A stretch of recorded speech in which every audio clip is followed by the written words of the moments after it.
they're fragile as hell. You can't say anything. You hurt their feelings, you know. I mean, Pomp, did your sergeant ever hurt your feelings? Every day, and I used to shut my mouth and do what he said. I know. If somebody wasn't hurting my feelings, it meant they didn't love me. Yeah, well, and here's a great example of it, right? I said, actually this morning I tweeted something that I said, Fortune 500 CEOs that are like begging for these bailouts. All I'm hearing is they're basically quitting, right? They're saying, hey, this problem's too big and I can't figure it out. And the comparison in my mind is you have small business owners that their businesses are being decimated, but they're figuring out how to survive. So, hey, we were, my favorite example is the group that was setting up the stages for Coachella, right? The big music festival. They're supposed to do all of the kind of logistics and that. All of a sudden realized Coachella's canceled. So there goes majority of our revenue for the year. They immediately pivoted and they've been building FEMA tents for healthcare services and healthcare workers. And so that's a small business owner who says, look, if I don't make a decision here and change my business and adapt, we will die. This business will go under. I'll have to fire all my employees, et cetera. That to me is somebody who's on offense, who's kind of taking responsibility for what they've signed up for, et cetera. The opposite end of that is a lot of the corporate CEOs who are saying, hey, I can't figure out the problem. It's too big of a problem. So we'll have the government come save me.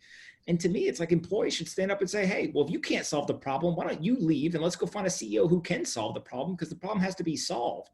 And just, I don't know. I just don't get it. But maybe you and I just have a different view of the world, I guess. No, I mean, that's what I see. The corporate CEOs like Iger of Disney and Steve Burke of NBC Universal, they're all hitting the ripcord, man. They're airborne right now. The smart ones got out. They're pulling that D ring, man. They're getting out now, you know. So they've corporate credit. You know, they've basically taken AAA corporations, dropped them to triple B. Next stop is junk, and those are CEOs at Ford Motor Company, AT&T, GE, IBM. They've ripped off not only you and I. They've ripped off the pensions. They've ripped off their shareholders and they've ripped off their employees. They're bad leaders, you know, and that's why I often say that most of the people who are leading the country are like my poor dad. You know, who was that guy? He was talking, Jesus, I can't remember his name. But anyway, he talks about two kinds of leaders. There's wartime CEO and peacetime CEO, Ben Horowitz. War leaders and peacetime heroes, leaders. And most of our leaders are peacetime. I call them peacetime pussies.